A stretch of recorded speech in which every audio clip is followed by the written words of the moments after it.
Just getting started or feeling stuck? Wherever you're at, the VO Dojo is here to help you take your voiceover career all the way. Get the training, support, and connection you need to guide you every step of the way from I don't know to working pro. You get a rock-solid foundation and all the tools you need for your sustained, successful voiceover career. Mindset, skill set, and real-world experience, all in a hands-on, hearts-in, supportive community. Join us at thevodojo.com. Mauricio, hi. Hello everybody. Thank you so much for coming by and stopping by. I'm Mauricio Ortiz-Segura. I am a Mexican-American actor and voice actor. I've been acting professionally since I was 18, but I've been doing specifically voiceover for about 4 years now. And I've found a lot of luck and a lot of success in it, thankfully. And I have had just a blast getting to tell so many stories. And, I actually grew up watching so much anime, so much anime. So if you guys are here to listen to me talk about anime and what that's like, then you picked the right guy because I know so much about it and I love it, love it, love it to death. And honestly, if I could keep doing it for the rest of my life, then I would be pretty dang happy. Yeah. Yeah. Can you share a few things that you've been up to in these 4 years that we might know your voice from? Yeah, so you can hear me in the fourth installment of the My Hero Academia film franchise in My Hero Academia You're Next as Giulio Gandini. He is I believe, the deuteragonist and the film original character for that one. So that was very, very fun because I had no source material to go off of for that guy. And then I've also played characters in a donghua called To Be Hero X. There I play Nice and Lin Ling, which were very, very fun and also heroic, but very different characters from Julio. And I've also been in shows like Dr. Stone. I've been doing so many fun things like One Piece, and the list goes on. True Beauty, Chilling in Another World. So many fun isekais. You do a lot of isekais when you do anime. So many isekais. You never run out of them. And that's a short bit of work. I've been doing a little bit more video game work, but I can't talk about that just yet. So sad. I really want to talk about it, but hopefully I'll be able to talk more about that soon because I've also grown up playing video games all my life. So it's been a real dream come true this past year of just getting to explore that avenue a lot more. Good. You could tell us, but you'd have to kill us. So that Yes, exactly. Okay, so yeah. Awesome. Well, let's jump in. People are still shuffling in, but let's get started with some questions. I think Sarah might have prompted everyone to say where they are from too. That's always great to know. But Sarah, why don't we start with some questions? So, Christina, can you come and ask your question? I think Caitlin actually submitted a question before me, so. Oh. Hello. Yeah. Cyril and Caitlin here. Hello, Cyril and Caitlin here. Hey guys. Question we have, what is the tech setup that you use to record your voiceovers? Yeah, do you mean like remotely, like when I record remotely and stuff? Well, yeah, I mean, maybe two answers, like your like home setup, and then if you're like traveling around, like, yeah, like in terms of like mic, anything you have for like sound isolation, that kind of stuff. Yeah. So I record in my closet, all of my projects, and a lot of there is nothing a good soundproofed closet can't do that a studio brick can also do, or backwards. There's nothing that that a closet can do there's nothing a studio brick can do that a closet can't do as long as you soundproof it correctly. There we go. I'm so sorry. But right now I'm using a Neumann BCM 104. It's very, very similar in sound and quality to the Neumann TLM 103, which is much more studio standard. if you have a Neumann TLM-103 and your space is sufficiently treated for sound, like your sound isn't bouncing everywhere, you have some foam, you have a moving blanket behind you, all this fun stuff, then you can record so many good things. I've recorded AAA games, indie games, all of those things from my closet. So you can do it all, man. Remote recording is still the future. So don't feel bad if you're like, oh, I just have a closet. I don't have my fancy $4,000 studio brick. You don't need it unless you really want it because it's good. But you can still record very much in your closet. I just have a normal mic stand with my microphone on top. I do use the Mogami Gold XLR cables. Those are very high quality, but I used other XLR cables that work just as fine. And I use the Focusrite to 2i2 third gen as well as my audio interface. And guess what? I record on a free audio software, Audacity. I record Oh, on yeah. that. You don't need Adobe Audition if you don't want to pay for it. Audacity might not have all the funny and very fancy bells and whistles that maybe Adobe Audition or what's it called? Pro Tools might have. And if you do have those, I mean, more power to you that that you sat down and learned it. I do not have the patience for that. So I've just stuck with Audacity my whole career and it's worked out. I just hit record and Audacity picks it up as good as any other software. Awesome. Thank you. Yeah, thank you. I think it's always good to know this is a question that we ask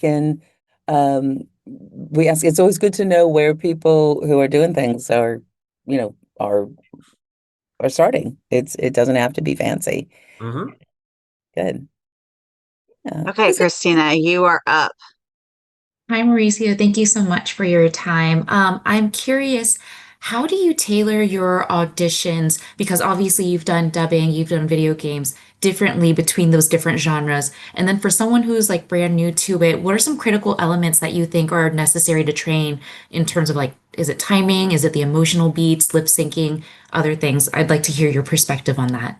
Awesome. Yeah. So anime and video game auditions do differ. In anime, for example, you never ever want to do improvisation outside of efforts, like a little like, or, like just very human efforts that don't add words to lines and similar things. Because in anime and ADR in general, lines are written to fit lip movements that are specifically there.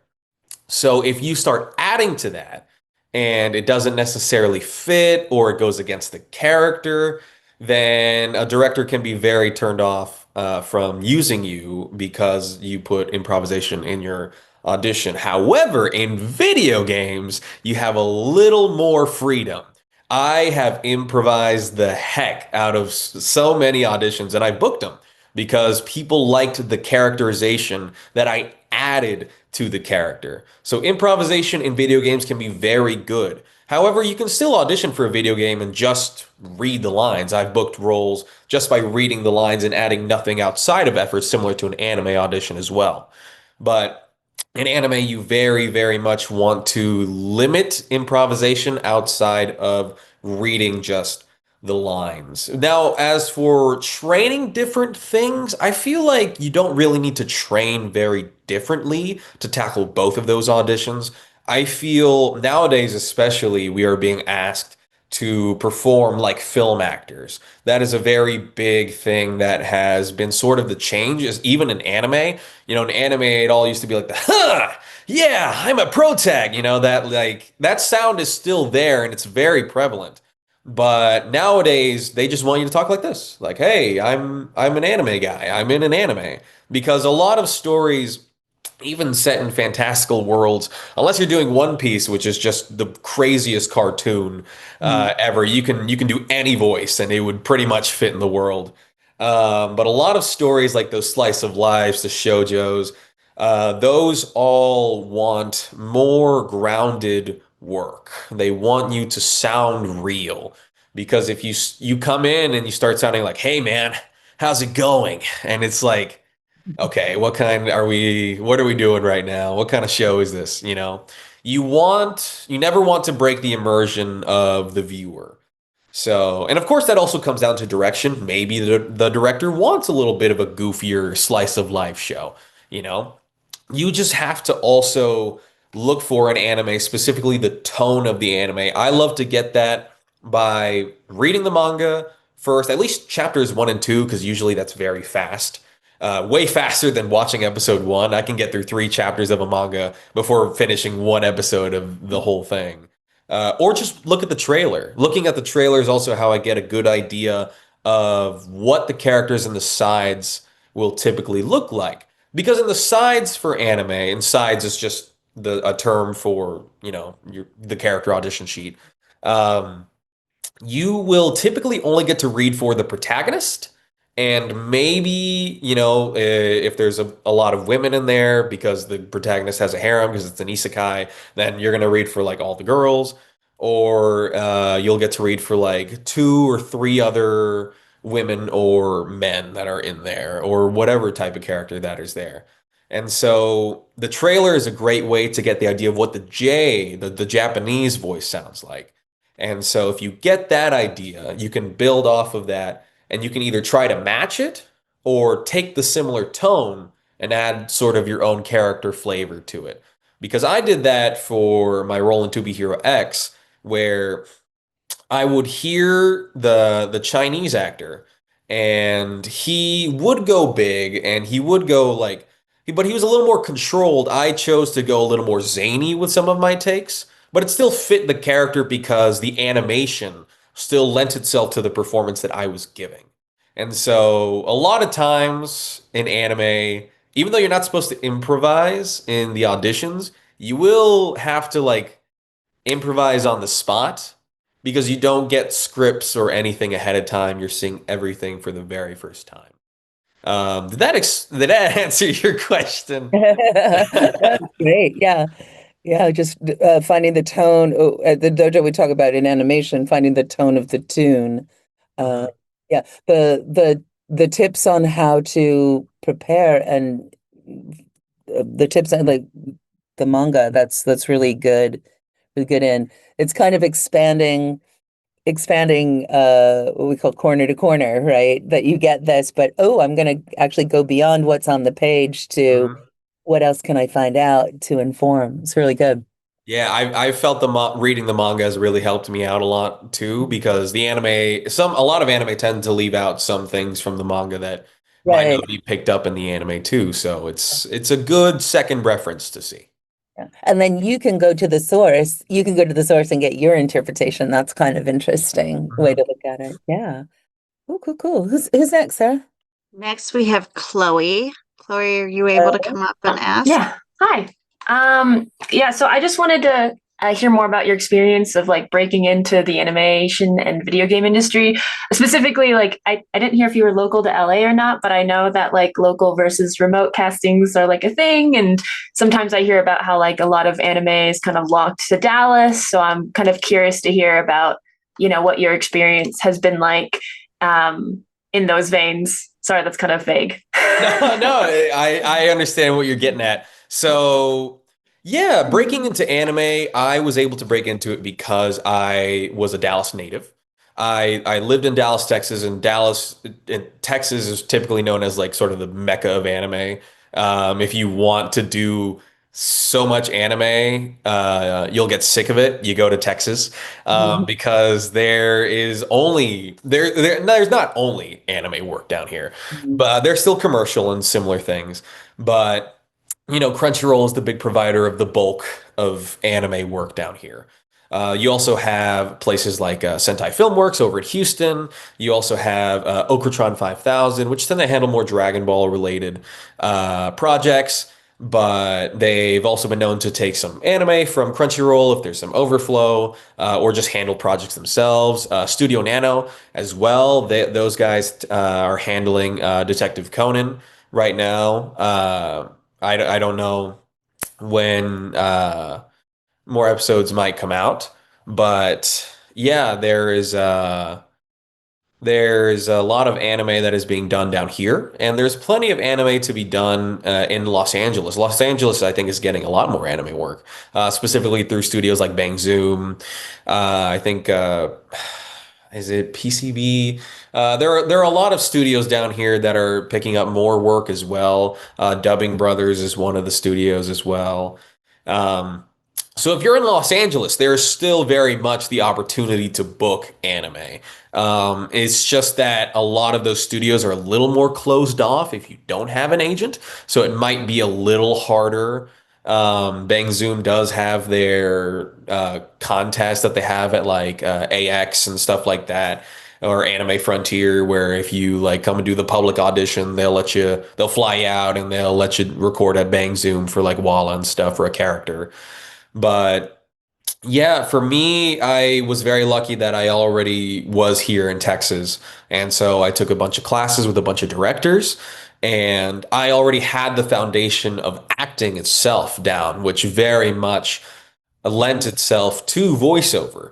Because if you try and train just for voiceover first, and then just try and do only voiceover, I think you limit yourself a little bit as an actor, because you have to sort of learn things a little backwards, where if you start learning through theater, then you understand your physicality. You understand the way that your body moves, what types of characters you can physically play. And then you can use those physical attributes and lend them to voiceover.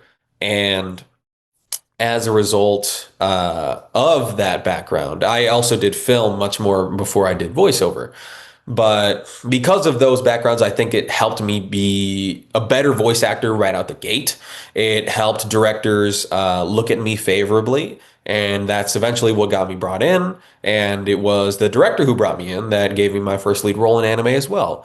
And so, especially when you take classes like these, and everyone around you, you are making relationships for life. And they're always, always, always going to be there for your journey. And, you got to appreciate what you got, and, see people and Yeah, sometimes at the dojo we do our VO Pro fight clubs 3 times a month that bring together top-notch talent and the decision makers that hire us. And one of the taglines we have for Fight Club is, yeah, it's who you know. I think sometimes as actors or as people in the world, there's some stigma. I'm like, oh, well, you have to know somebody. And it's like, oh, it's all who you know. However, if you switch your mindset and your heart set about that of, yeah, it's who you know. So go get to know people and get them to know you. And then you have these relationships that keep on building. And yeah, so that's good. And Mauricio, you've come to Fight Club. Yes, yeah, I did a fight club with Amberly Connors, and she was very fantastic. But it's a great point. It is who you know, and you can take it from a guy who had zero connections to voiceover.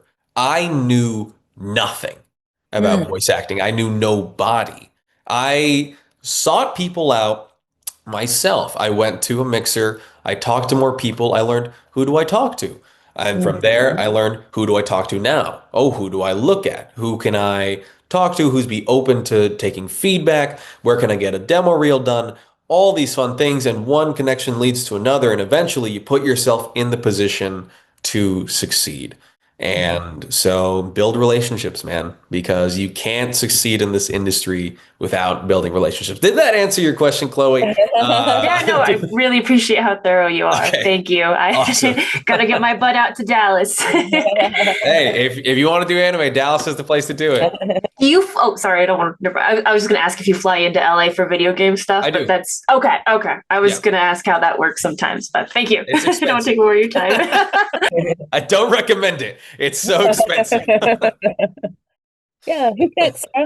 Next is Simone, and Simone has 2 questions. Yes. Hey, Simone. Hi, Mauricio. Thank you so much for being here today. So I'm in Wichita, Kansas, in the U.S. I'm currently a blue belt with the dojo. My question today is, it's going to shift kind of into a question about AI and the current United States political climate, and also in parallel the Japanese political climate a little bit. So, in your experience, do you see things like AI or, our kind of what we've got going on socio-politically affecting things like anime and, Japanese willingness to, are you seeing the anime studios starting to be affected by some of these things, since they're sort of, I would say, considered a Japanese export, even though they're being localized into other languages? Yeah, I haven't seen it yet. That's not to say that it's not coming. Sadly, where artificial intelligence is being used is not in the idea of we're going to make art better. It's just to make art easier. Um, so there have been dubs already. There's already been like a dub of a pretty decent show, I think, that was put out, and I don't know if it was artificial intelligence or if it just sounded so much like it, but it was god awful. It was terrible. So AI right now, I don't think is in any position to replace actors, even though there's this whole thing with like what that one AI actor like Yeah. Adderson or Watterson or something already has an agent. Listen, man, if people are going to go watch AI movies, that's what they're going to do. There's not really stuff that you can do to stop it. I would say that it's going to be a very, very long time before AI is good enough to fully replace an entire production of ADR, especially. ADR, I feel like if they fully got rid of actors and they just made engineers just create voices and characters over and over again and shortened lines and lengthened lines and made them fit like over, they would go insane. Like that would be crazy. No engineer wants to do that. So I think, especially in ADR, it's pretty AI proof for now. Of course, that's not to say that it can't happen in the future, because it can. If people want something to happen, they'll make it happen, whether it has good intentions or not, sadly. So, but as of right now, I think AI is pretty far off from replacing anybody in the anime sphere. I'm sure they're already using it for like video games. And I know for a fact that they already use like AI images and possibly AI voices to set like the framework for a character before they full on cast it, especially in video games or animation. So, and maybe that's not fully up to the director. Maybe that's just the studio telling the person, "Hey, make it fast. Don't take too much time." So, Yeah. but in anime, I think it's still a ways off.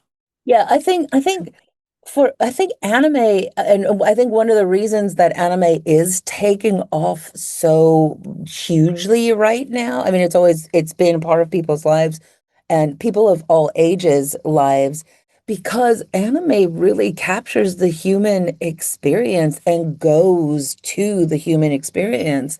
It's like when you wake up nowadays and before you get your cup of coffee, you feel like you need to have an anime moment and go, "Wah! Wah!" Right? Like because that's just what's happening in the world. It goes there to the depths of the human experience. So I think it'll be very interesting. I think what you're saying, for that reason, this is why we watch it. This is why we listen to these stories. We experience these stories. We dive into these stories. So that's cool. Yeah. To say. Did you have a second question, Simone? Yeah, and my second question is actually connected to that feeling of like the human experience. It's about, do you feel that in your experience that you've had, that it's important to understand any of the like specific cultural callbacks that are in the original material? Or do you think that in the process of localization that those are already taken into account? Do they get, altered for the target audience? So say, oh gosh, all I can think of right now is like natto, like the fermented soybeans.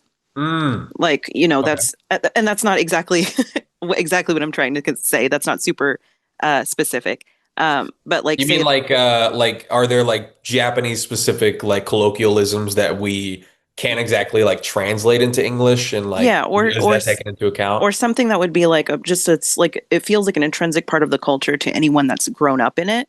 But like specifically for like the tonghua material that you were just speaking about. I got into C-dramas and it took me years and a lot of deep diving into forums to understand, okay, well, why did they make this joke? What does this idiom mean? I didn't grow up in Chinese culture. I don't have, that wealth of history baked in. And some of that gets lost in translation. So I wonder if you feel that it's important to have like that knowledge base yourself as an actor and come into the booth with that knowledge base, or if working with just the material that you're given is sufficient. Yeah, so it can be a little difficult to do that sometimes just because when you are localizing something, you are now catering it towards a American or Western audience. So if you just made the jokes, I think that were made specifically for a Japanese audience, then and I'm using jokes as in like as an example. Like if you're Of course. translating a Japanese joke into just like how it would sound in English, it might not sound hilarious at all, you know. But that's why there is localization so that we can translate it into something that a Western audience would find funnier. Um, but that usually only goes through with like dubbing and stuff. They will do that for subtitles as well. They will try and translate it and try and make it sound as similar to what it sounds like in Japanese because not every translation is one-to-one. Yeah. But there is a struggle with that. Yeah, like there are some times where even like a translation that's in the manga, like the official translation, it won't fit into how we would say it in English. Like for example, in Jujutsu Kaisen, there is a scene where Todo, the big guy, he in the manga he says we're the exception, and like that's a really cool like hype moment, but it doesn't fit in English, sadly. It just does not fit no matter how. And if you tried to lengthen it, it would sound super weird and unnatural.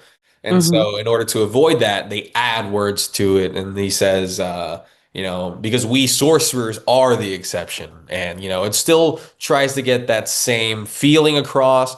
Sadly, it might not hit as hard because people wanted it translated one-to-one.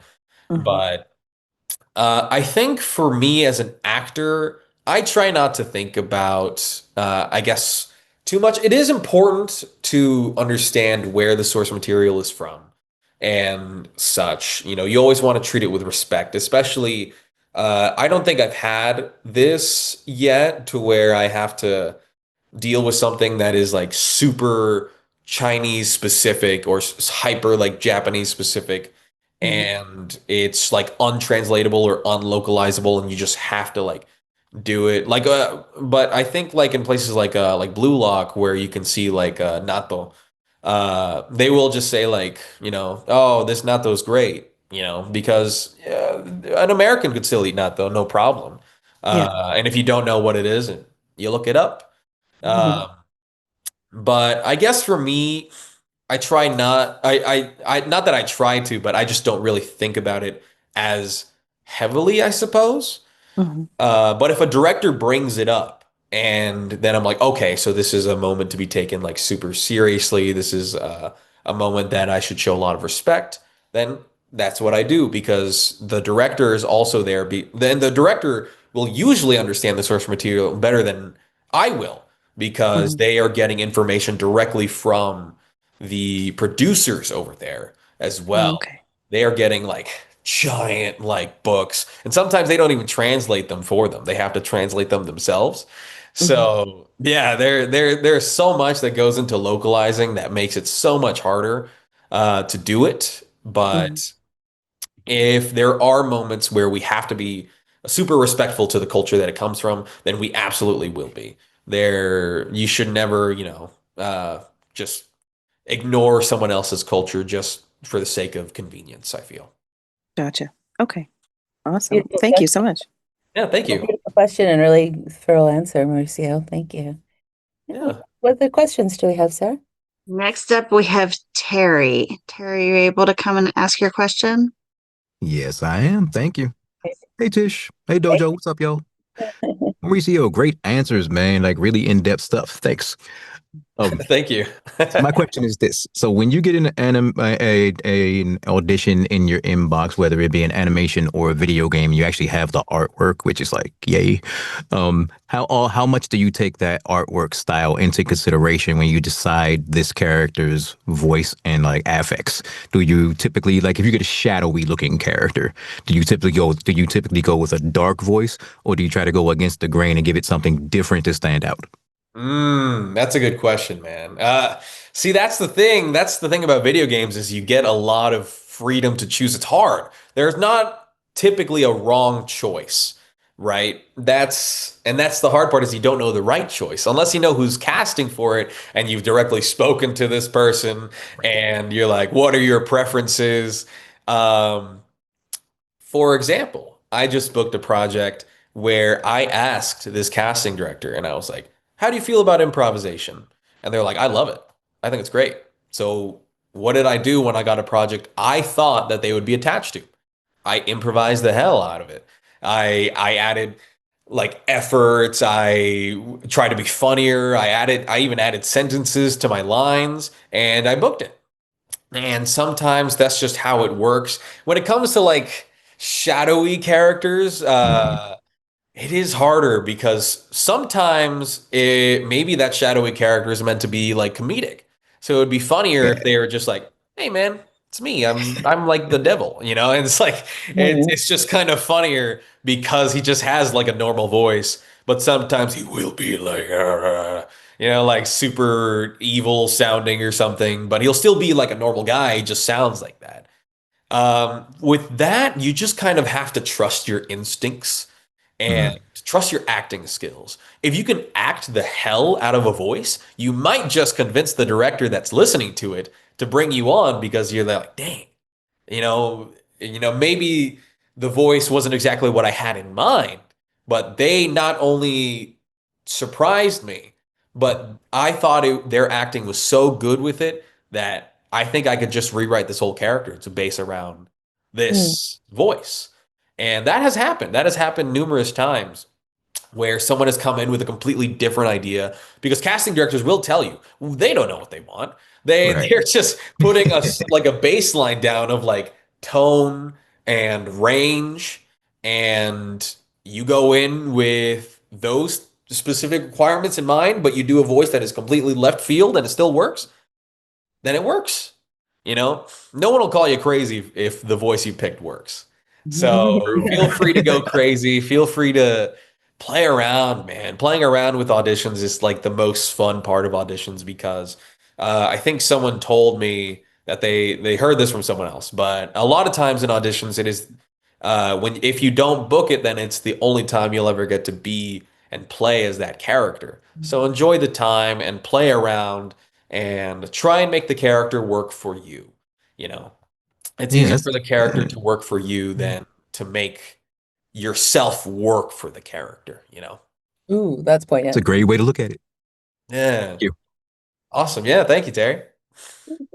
Who's next, Sarah? Next, we have Heather. Aw. Hello. Hello. I'm going to take that little nugget with me. That's brilliant.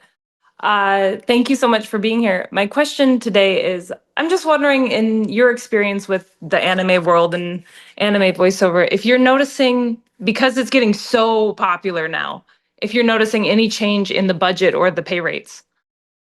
No. Ah! Darn it. So in terms of pay, it's much better than it was in the past. I know that for sure. So maybe it has, maybe especially because Crunchyroll did get bought out by Sony. So they now have Big Papa Sony money. So their rates definitely were able to go up.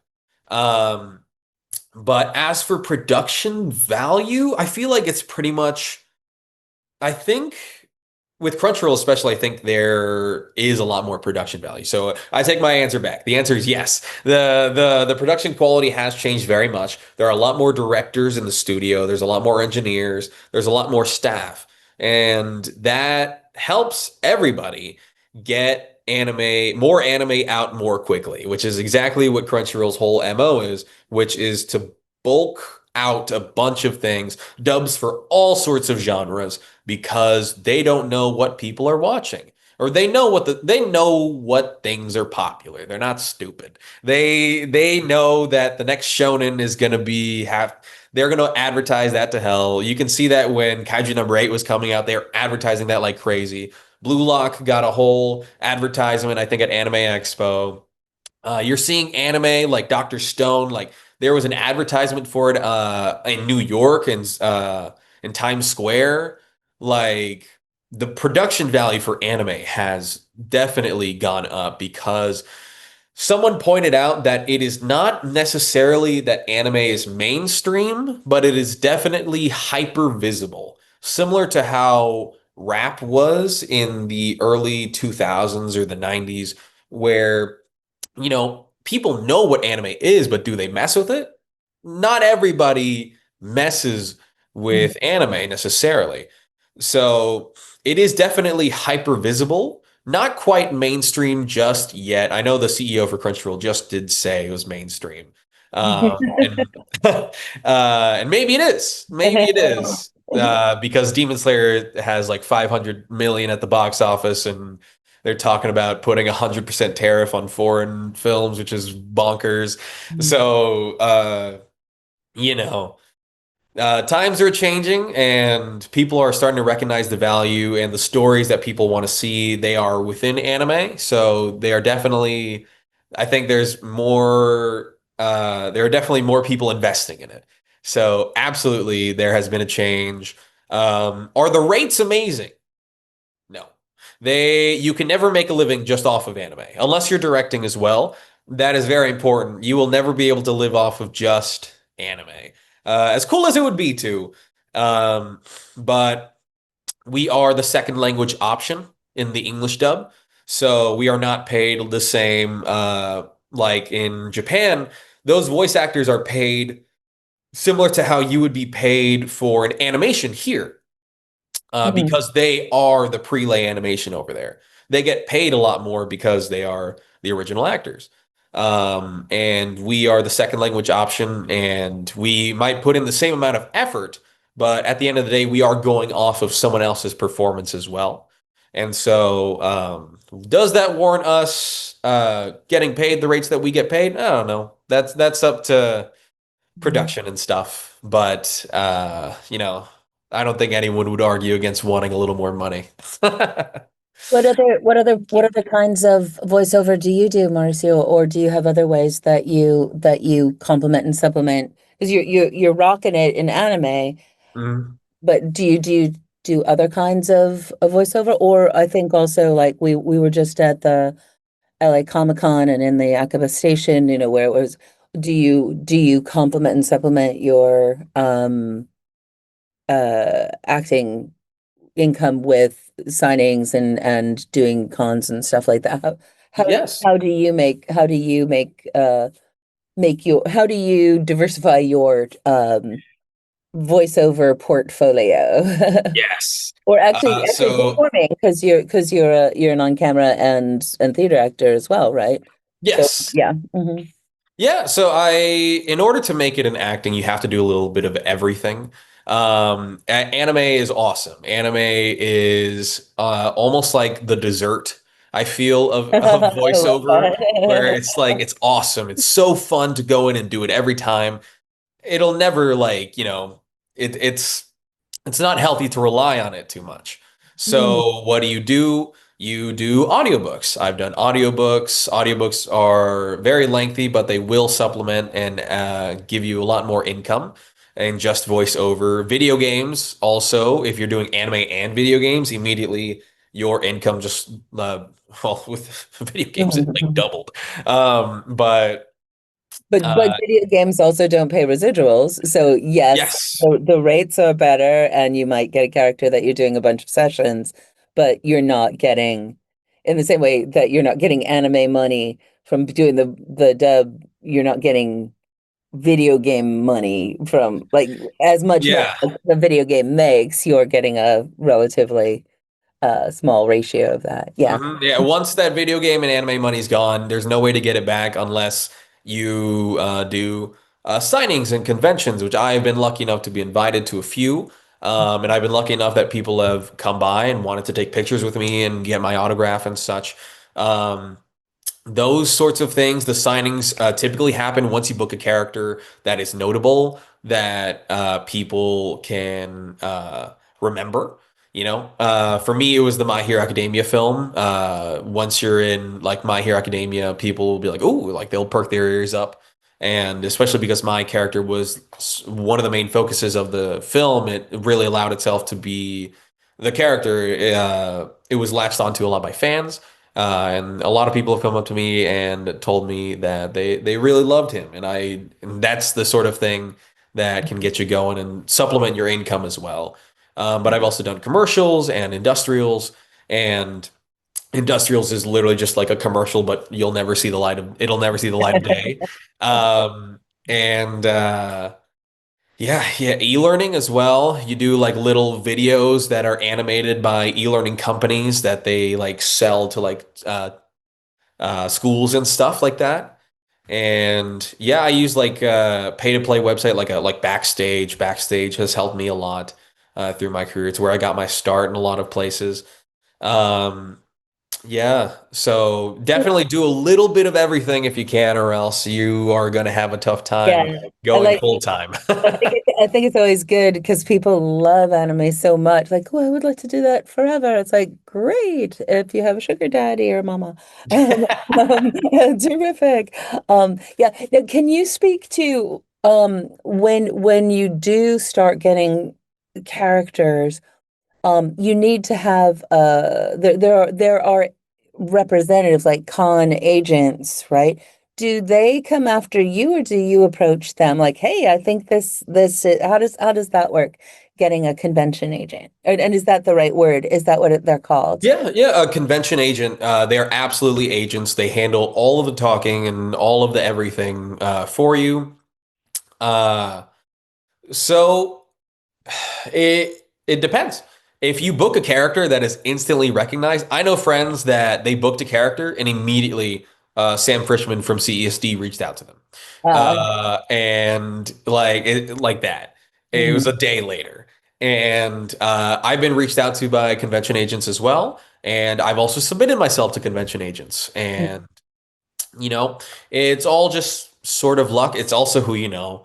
If the convention agent thinks that the characters that you have potential to make them money, because that's what's important, is making them money as well, then they can take the chance on you. Especially if you have a character that has like a Funko Pop already or something similar. Funko Pops are very, very big sellers, and our convention agents look a lot more if you have like Funko Pops and stuff. I don't have any Funko Pops though, so you don't Not need yet. any. You don't need a Funko Pop. You don't need a Funko Pop. But And yeah, how do con agents get paid? Like regular agents get a percentage, a 10% or 20%, whatever. How do they get paid? yeah. Is it retainer or how much you bring in from each event, or how does that work? Yeah, it's typically like for one of my con agents, I give them like 10% of the gross sum of everything that I made at the convention. So if I made 1,500 at a convention, then I give them that 10%, and they enjoy a nice $150. And then yeah, typically I'll pay them through like whatever means they want, Venmo, Zelle, PayPal, all that fun stuff. And do you have to pay for your own travel and hotel, or how does that work? Uh, if you go to the bigger ones, they will pay for your travel and hotel. But if you go to the smaller signing events that are maybe a few hours away and like 2 days, then you probably will have to pay for your own hotel and stuff. But typically you can make the money back. if you're confident in going to one of these signing events in the first place. I know a lot of people that tend to start signing early and then they don't make the amount of money that they spent on going. Which if you have the money to burn, you can do that and make the connections and meet people, which is awesome because conventions are great places to meet people. But typically, I would always recommend for people to sort of be aware that they feel like they can break even and go to like a few local events to try and see like what that would be like. Yeah. Yeah, it's a whole nother business model within your business model, right? It's completely different from voiceover. It's nothing Yeah. similar besides the agencies. So Yeah. it's a bit of a headache to try and get everything handled, but at the end of the day, it's very worth it to meet the people who are fans of your work and to also supplement your voiceover income. Yeah.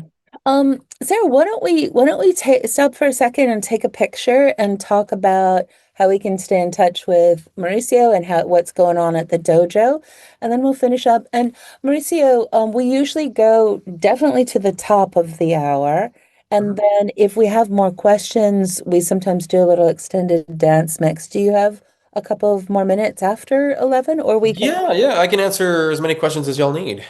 Okay, great. So we'll do a little photo opportunity, and then we'll share a little bit what's going on and how you can keep on playing, and then we'll get all these great questions answered. You guys are asking really, really good questions. Okay, so Everyone can turn your cameras on so we can get this photo taken. I'll give you a moment. I think we have 2 pages too, Sarah. Yeah. Okay. Yes, right now we do. Okay, so I'm going to do page 1. 1, 2, 3. Anime. 1 second.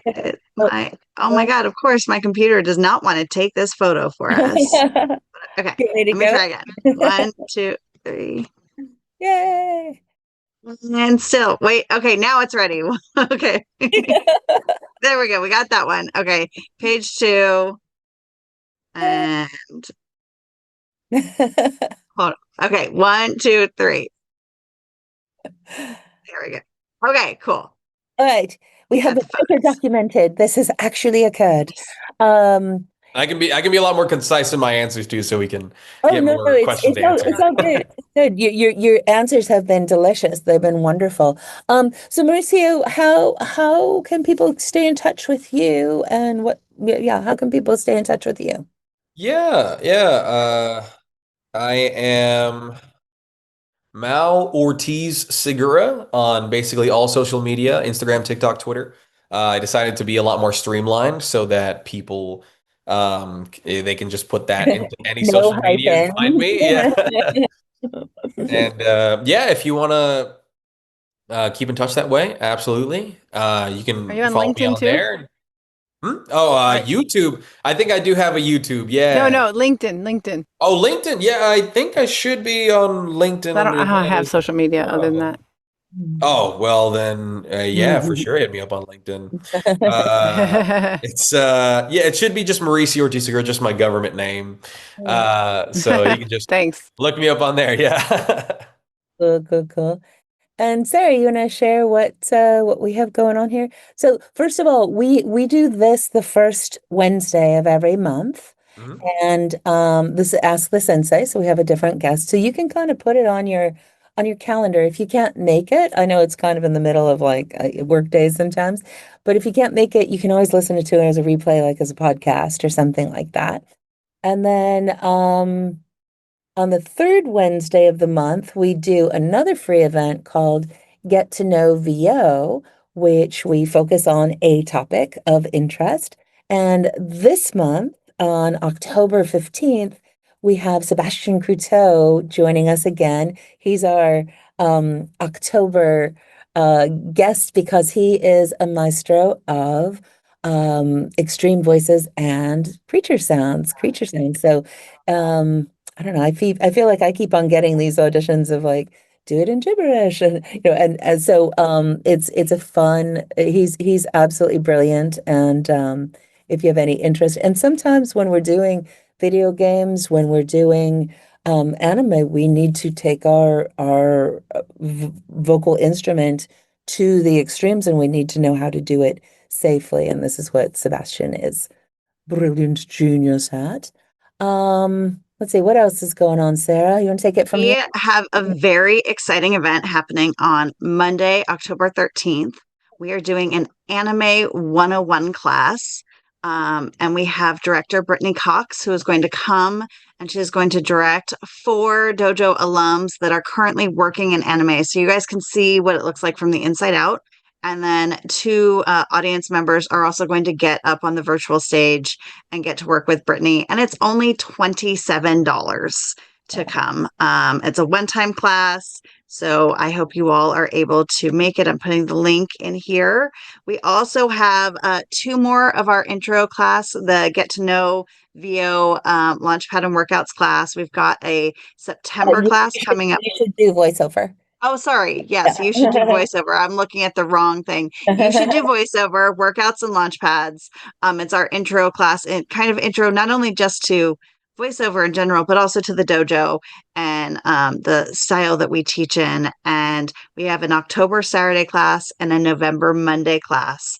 And then that's it for the rest of 2025, because we are coming to the end of the year. So there's still spots left in both of those.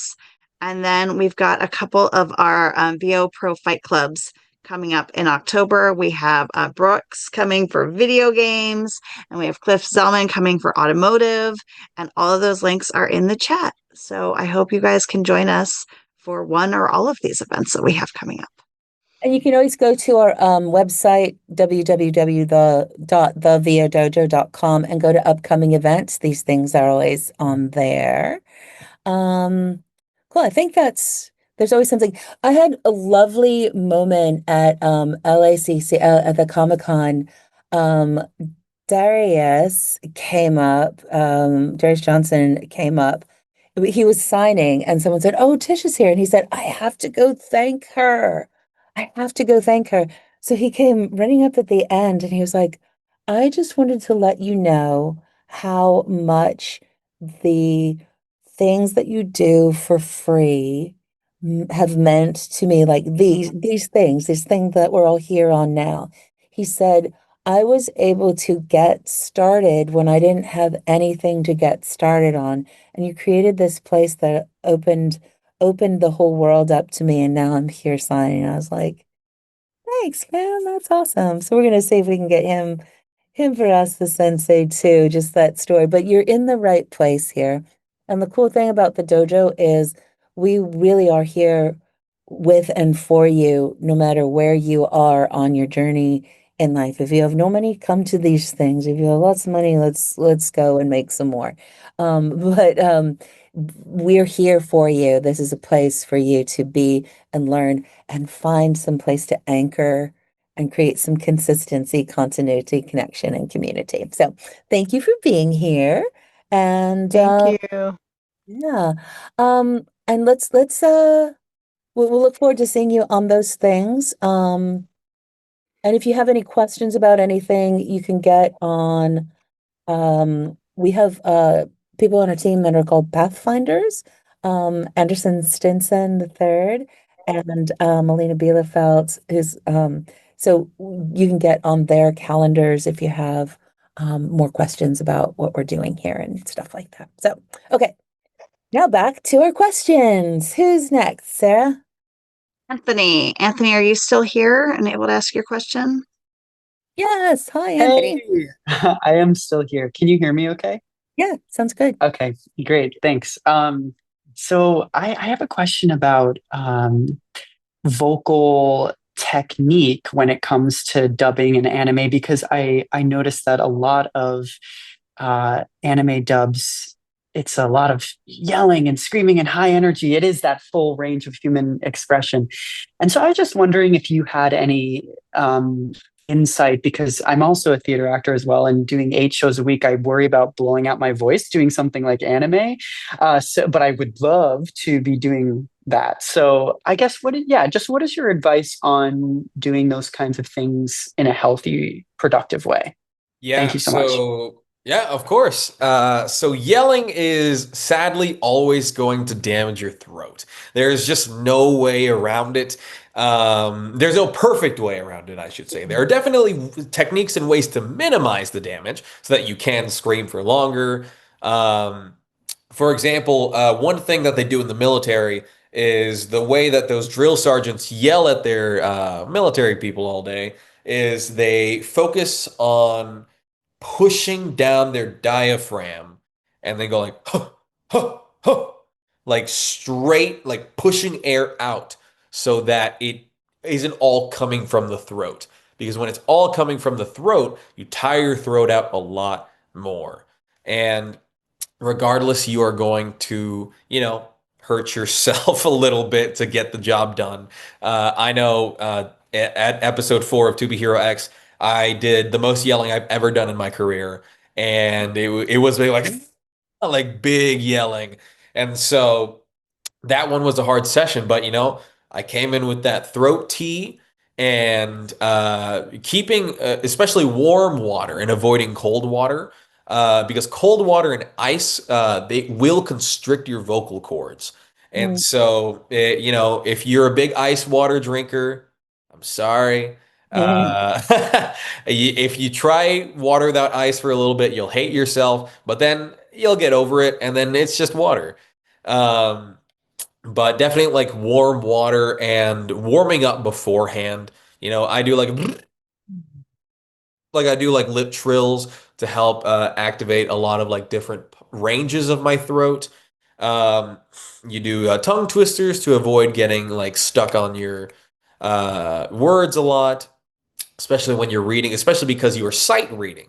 A lot of times you're reading everything for the very first time, and so being able to sight read is very, very important. But yeah, man, did that help you at all?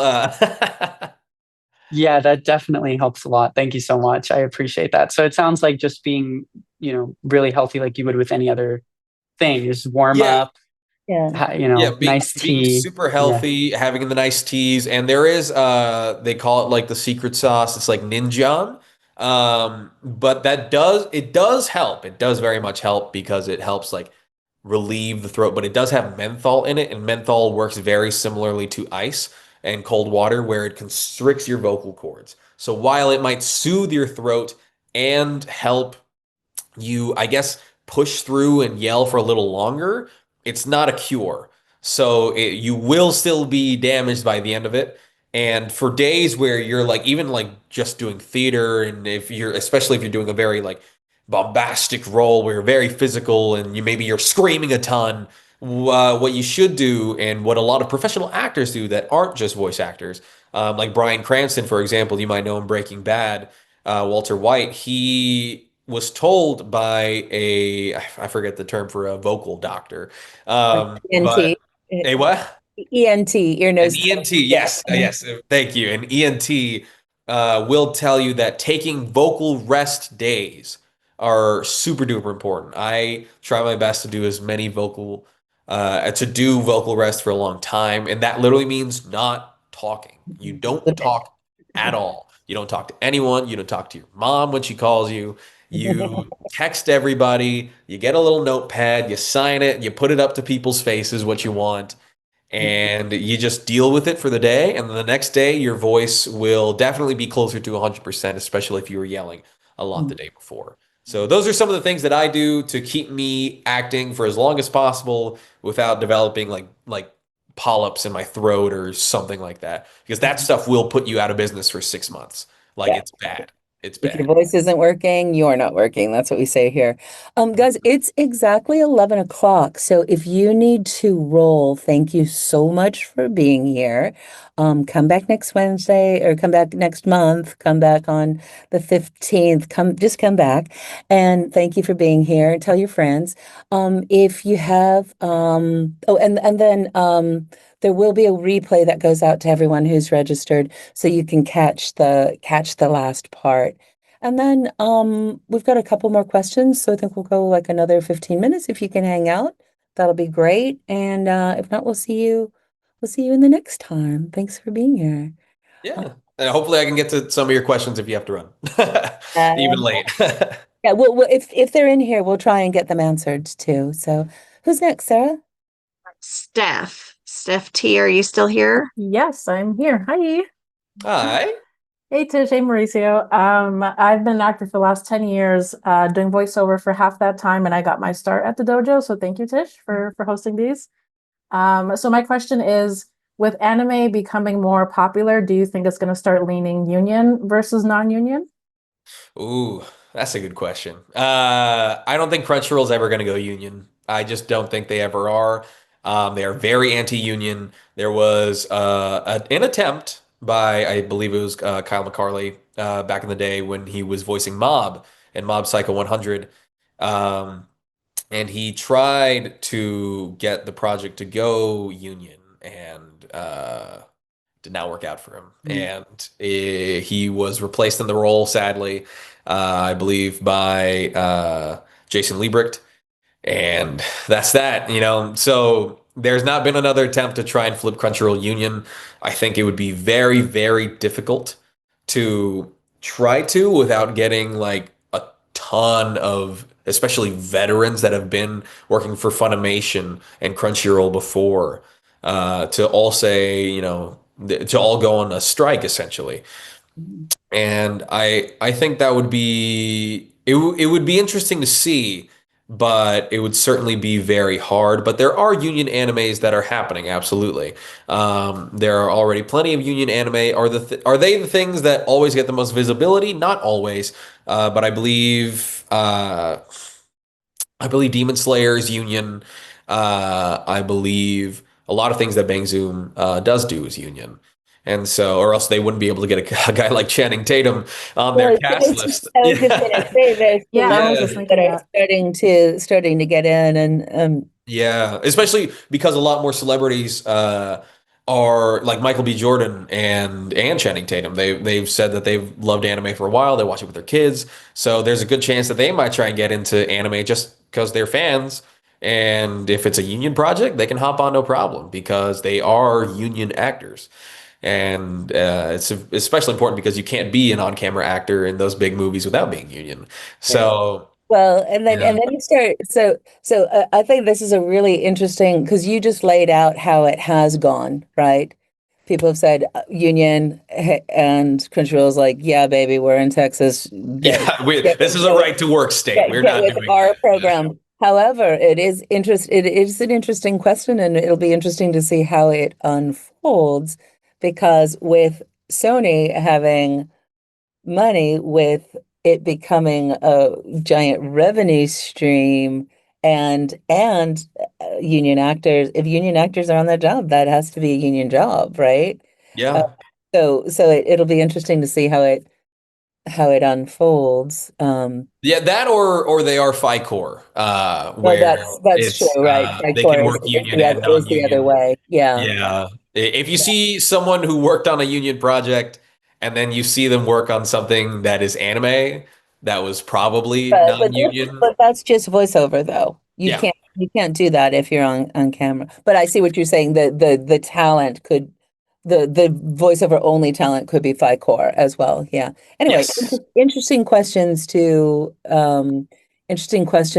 note, and then also note that the solution is when we all say we don't work, that's when things shift. But it's also, you know, that we won't get into that. It's an interesting. the union is it's a whole beast. It's an interesting enough world as it is, and there's been enough strikes recently, so we're good. Keep on diversifying your portfolio right now. Yeah. Yeah. Thank you for answering that. Yeah, of course. What are the questions, Sarah? Next is a question from Christina, but Caitlin and Cyril are going to ask it. Oh, okay. Okay. Yeah. So Christine had a question but had to leave, and it's about typecasting and whether or not if you have had to run into that and how you manage that. And this is coming from someone who feels like she only sounds like a mum 100% of the time. which is wrong. She Yeah, so I've been lucky enough to not run into typecast quite yet. And I believe the only real way around that is to show that you can convincingly do different voices, that you really can be a vocal chameleon. I've been lucky enough to voice characters that are up here, and then voices that are more down here, and then voices that are much more gruff, and so if you can just show that you have that range, typically people will give you the opportunity. But if you have sort of just one range and you sort of just stick at it, then it becomes a lot harder for directors who have put you in that typecast of you sound like a mom, you sound like a little boy, you sound like a teenage pro tag. Which a teenage pro tag typecast is very good because there are a lot of teenage pro tags. But, if you want to diversify and you want to be those villains and you want to be those monster creatures as well, then you are going to have to sort of train yourself out of it and convince directors that you are more than just what they think you are. I know plenty of actors that have talked about it, that have been acting for like 20 years, and they feel like they were only like the newsman in anime. Like they would just, whenever they needed a newsman, they would get him.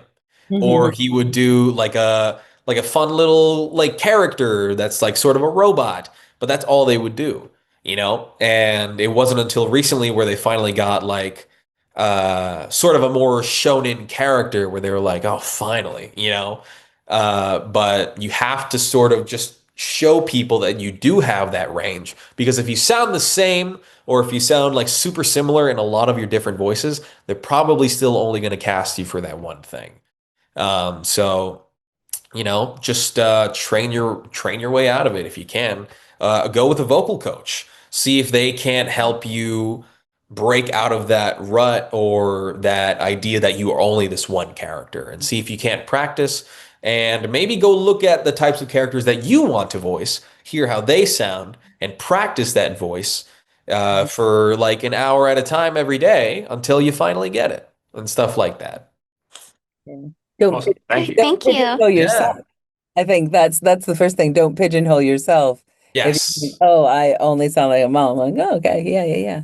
Good. Oh, we got time for a couple more questions. Next up, we have Robert. Robert, are you still here? Right here. Okay, where's my question? Okay, there we go. So what is your perspective on, actors that are just starting out with fan projects, but using that experience to learn more about the craft of anime dubbing and eventually kind of jumping into the professional industry? Like, what are your thoughts on?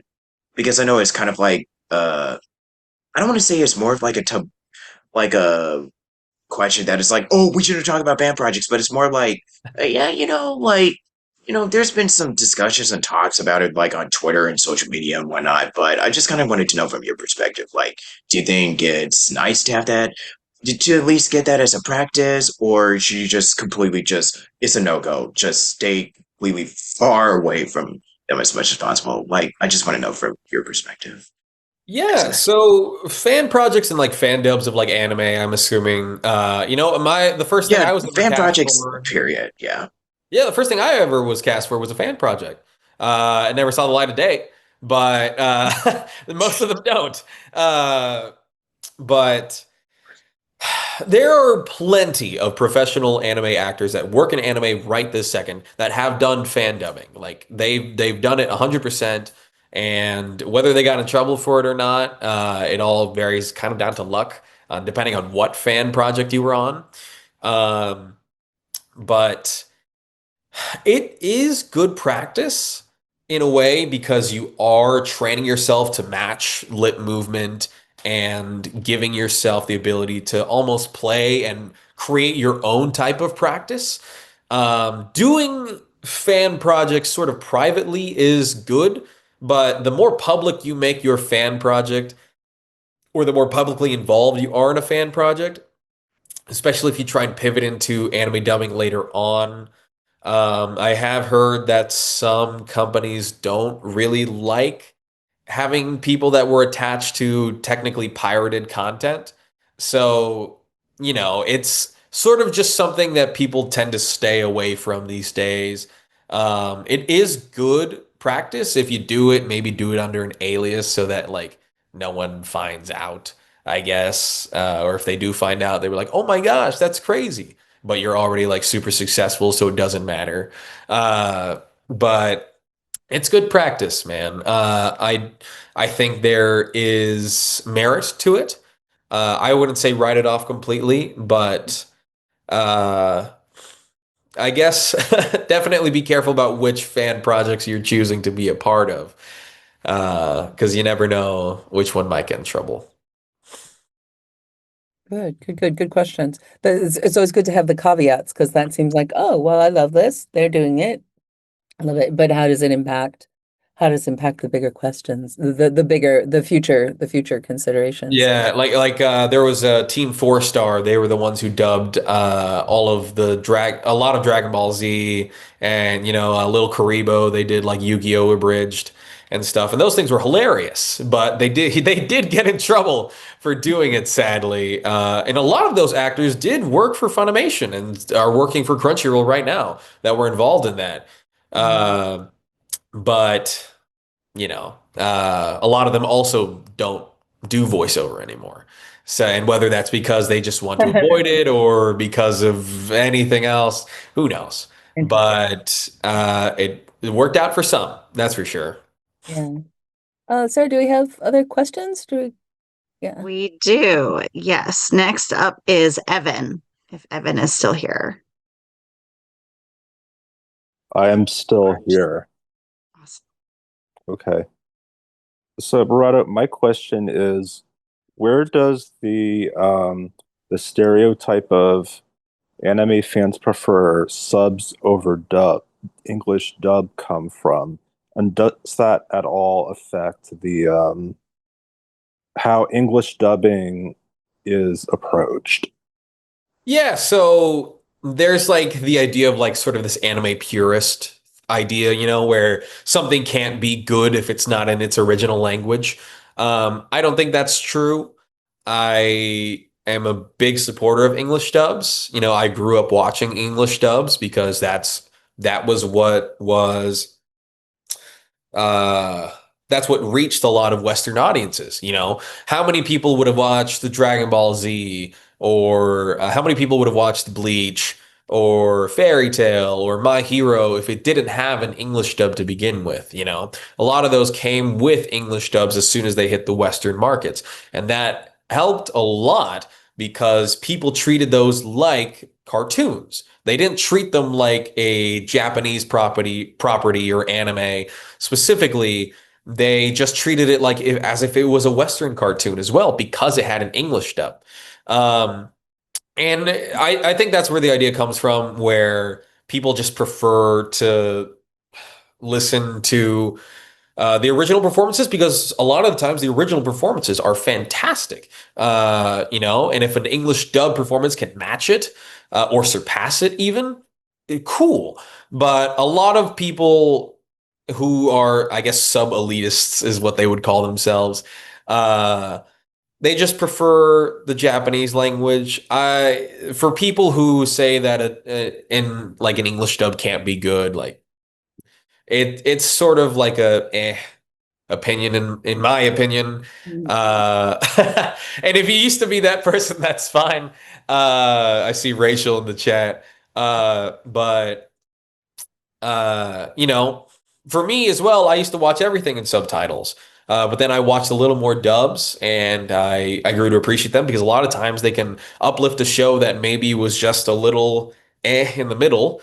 There's a show called The Legendary Heroes Dead, and the dub for it is hilarious. It is so funny, but that's because they go off the walls bonkers with what they choose to do with the localization of everything. Enrico Fajardo does a fantastic job in that show. And so does Alexis Tipton and everybody. They put some real heavy hitters on it. So a lot of times a cast can completely change people's opinions.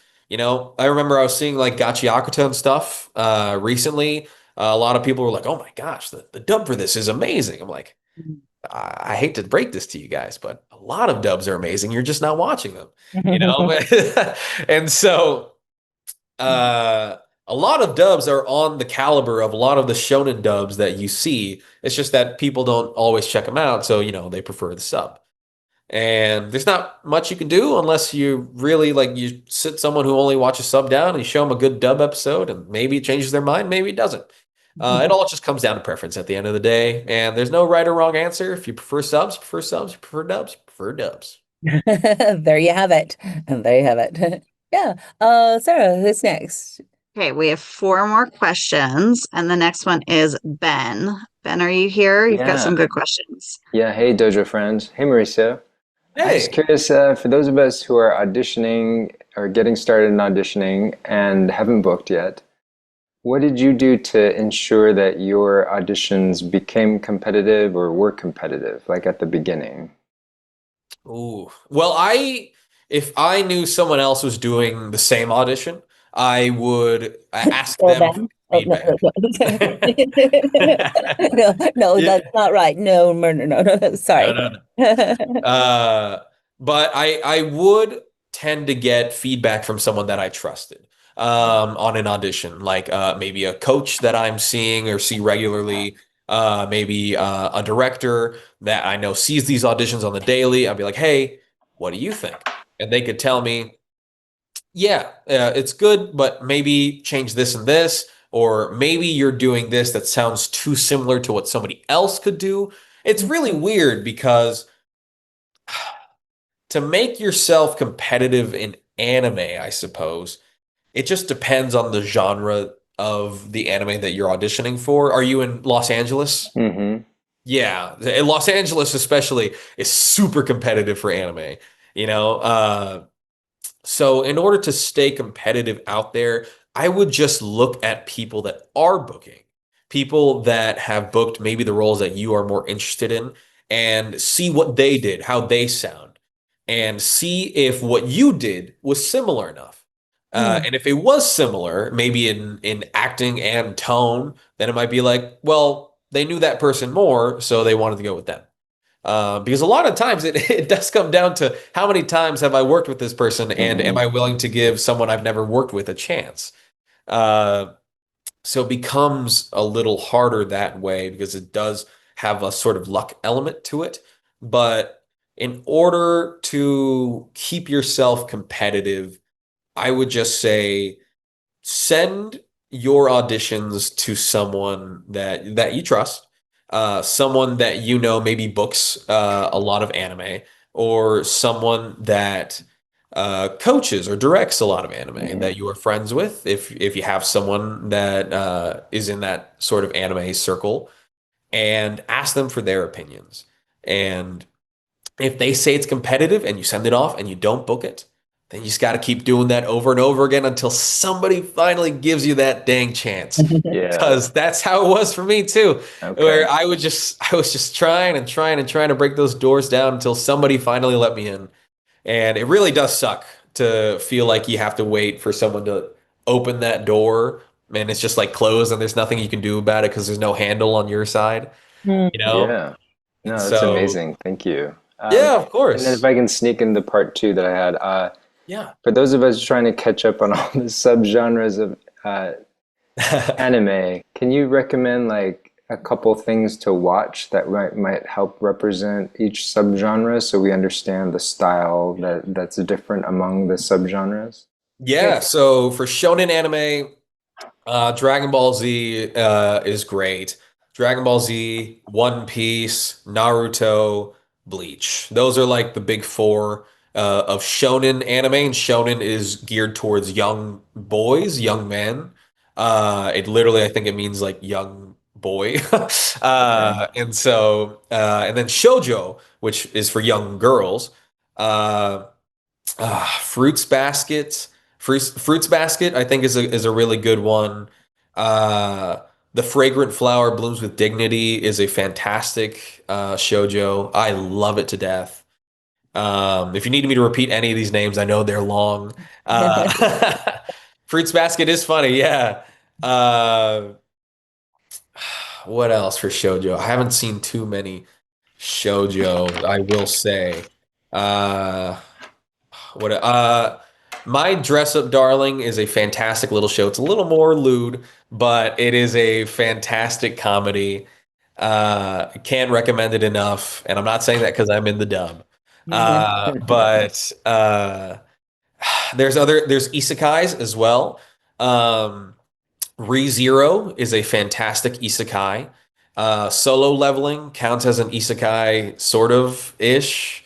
I would put it in that genre because it's a power fantasy, so isekais tend to be power fantasy, so just put Solo Leveling on there because that's like the biggest one out there right now. Oh, put Demon Slayer and Shonen as well. That one's like the biggest one that LA has ever seen. What other genres are there? Fantasy. Fantasy, definitely go look at Frieren. Frieren is awesome. Delicious in Dungeon. That's another fantastic one. Someone put horror. A horror recommendation. Devilman Crybaby. That is another very, very good one. Parasite. Parasite is good as well. There's so much anime, Ben. There's so much anime. No, thank you. It'll get me started. Yeah, you'll never run out. Trust me. There's more. Is there a site, Mauricio, that might be like a primer? Like these are the kinds of, is there I guess you could just Google that, but my anime list is very good. They have their like top 100 anime. My anime list, okay. And it's probably categorized, right? Yeah, the one at the very top of that one, I think, is Full Metal Alchemist Brotherhood. Fantastic. You'll be spoiled and you'll think nothing is better than it for a while. And there's a new one out called 𝗏𝗏's Original Sin. That one is like phenomenal storytelling. Very depressing.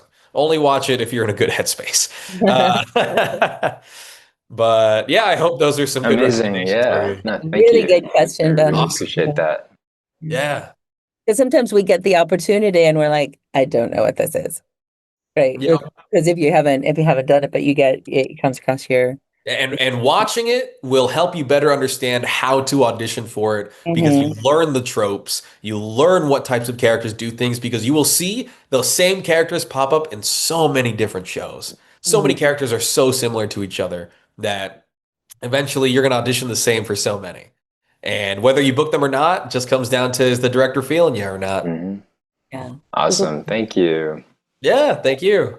We can breeze through these next three and Yeah, sorry for keeping you all. No apologies, Mauricio. Thank you for staying. This is brilliant. It's wonderful.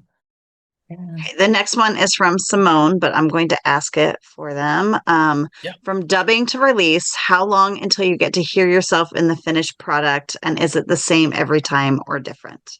It's different depending on what type of project it is. If it's a super popular shonen, you will start recording 2 weeks before episode 1 pops out, maybe even 3. But the turnaround in anime is fast. If you're 2 weeks behind, sometimes there are show releases where you'll see where the sub is like 2 episodes ahead of the dub. That's just because production decided to dub it a little later. If everything was simultaneously being dubbed at the same time as the Japanese, that would be hell on earth for the directors to try and keep up with that pace. Especially if they mess up, because if something goes wrong, like they can't get an actor in that week or something, then it becomes, oh my gosh, where's my episode? People start complaining that the episode didn't come out right when you wanted it to. And so, it all varies. If it's a big show they think is going to have a big audience, they start recording immediately, like as soon as they get all of the material that they have. And then it'll come out at the same time as episode 1. Like To Be Hero X, I think it had the Japanese, Chinese, and English come out same day. All of it came out same day. Saturday at 7:30 p.m. And Kaiji number 8 started recording 2 weeks before. Chainsaw Man started recording 2 weeks before. Gachi 2 weeks before. But for maybe an isekai that's not, they don't think it's going to get like a huge audience, they'll start recording it 2 weeks after episode 1 aired. And then episode 1 and dub will come out and they'll be on episode 3 of the isekai and stuff like that. Or like a slice of life that they didn't think anybody would like truly pay attention to. But sometimes they'll do it for like really popular shows too. Like My Dress Up Darling, that one was 2 weeks behind the sub the entire time. And, that was just a production choice. And it's not the director's fault or anybody on production side's direct fault. It's usually just we got this in later, so we're just going to make it 2 weeks later to make it easier on us as well. But films, if you start dubbing like an anime film, they dub that like a month in advance of the film releasing, because they have to get it all done like within a week or two, and then they have to send it to Japan, and Japan has to approve all of it. And then Japan sends it back, says, yes, we're going to distribute this nationwide across America. And that's a whole other ball game. Films are so much more work than a series can be. It's really cool that you're able to so articulately understand what the business part of it is. You know, at the dojo, we always say there is no they, there's only we. So we understand where we fit in the workflow of bringing this to market. Yeah, this is really, really, really helpful. Yeah. Awesome. Yeah. Oh, Sarah? 2 more questions, and I will be reading both of them. Okay, the first one is from Dane. I am in the DFW area and was curious whose classes you took to gain experience in anime. Yeah, so I took several classes from a fantastic studio called 𝗏𝗏𝗏 Studios. There just happened to be a lot of Crunchyroll directors that would go and teach classes there. So that's where I went because they weren't teaching classes somewhere else. It was the teachers who taught me were Jason Lord, Sean Gann, Jonathan Rigg, Manny Aragon, and those 4 art directors at Crunchyroll. And they are fantastic. I am a much better actor because I worked with them, because they taught me, and they got me in. They taught me how ADR is supposed to feel, and I feel like I laid the groundwork for my acting when I met them, so they were much more willing to take a chance on me, even though I was newer, because I had a resume of like film and stuff. So they're like, okay, this guy can act. You know, like that's very important for people to know, is that, hey, can this guy act? Does he have a website? Can I look at his demo reels? Can I look at, does he have a resume that I can download and keep and put in a file? Does he have a demo reel that I can download off his website? Or does he have a YouTube where I can find a visual of his demo reel or something like that? Having a website, even if it's just a free one, my website is free. It's just 𝗏𝗏𝗏𝗏𝗏𝗏𝗏.card.co. Works just fine, and people have told me that they really liked my website design. I'm like, thanks. I'm not a designer. I don't know why you like it, but I'm glad you do. I just made it really blue. But yeah. In the DFW area, those guys are fantastic. I don't know how many of them still teach classes. I know they've definitely pulled back on how many classes they teach. Yeah. I know Jason has his own studio, Studio Topaz, but Sean comes and does fight clubs with us. He's Sean is still teaching classes strong though. So he is fantastic to get in front of.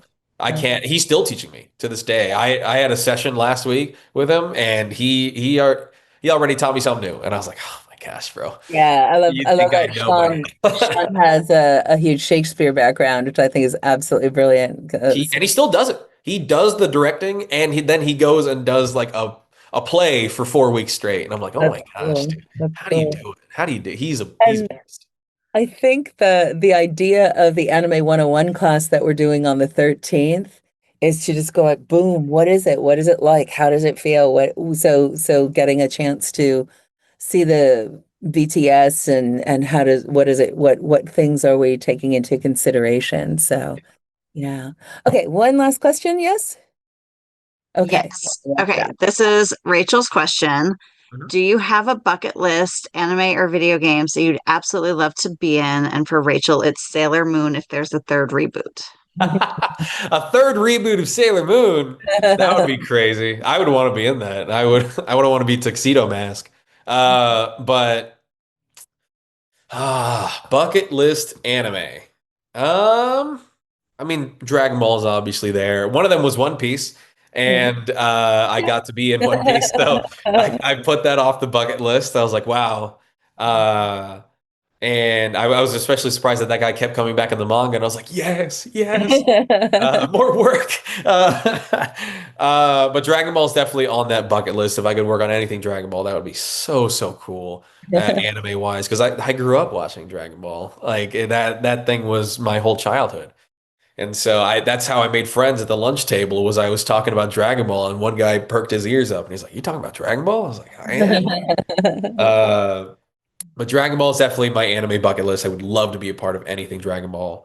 But video games, that's crazy because it's hard. I'm making so many of my dreams come true, but I still have so many dreams. I suppose I would want a bucket list would be for me to be the lead in a AAA game. I would love to be the lead, like the main focus, and whether that AAA game is good or not is not entirely up to me or my acting. But regardless, getting to see something that I know I'm the main focus of in a video game, that would just be outstanding. That and Pokemon. When they finally add voice acting to Pokemon, I will be there. I will be there day one, hopefully, if they let me audition. But yeah, Pokemon, Dragon Ball, and being in the Pokemon anime as well, that's another bucket list, is the Pokemon anime. But Pokemon, Dragon Ball, and a AAA game where I play the lead. Those I think would be my bucket list stuff. That's a fantastic way to wrap this up, because anyone who's here, it's always good to know. We always need to have the vision and then be moving towards the vision, be it, and then see it, then be it. So it's really great to hear, like, people are at various degrees in their relationships with anime. So they're looking at you going, wow, how'd you do that? And then just to recognize that there's always something next that we're working towards, or, I'm going to even shift my words, that we are opening up, ready to receive, right? Working towards, like, I'm ready to receive it. It's on its way. So we call that putting your order up. Mauricio just put your up to the universe. Put my order up. Hopefully someone will see it. Yeah. And we see you, we're like, oh yeah, there it is. So good. Everyone, Mauricio especially, thank you so much for your time and your extra time. Thank you, everyone, for your really, really good, astute questions and for being here. Hopefully this has been helpful. Please feel free to share the Anime 101 class. I put it out there. Feel free to share this as a resource for anyone you know who's interested in voiceover, doing voiceover. We're really here to guide, support, connect, and accelerate everyone from I don't know to working pro. So if there's someone who's had an inkling or someone who's totally rocking it like Mauricio, this is a place for all of us. So yeah, we'll see y'all hopefully very soon around the dojo.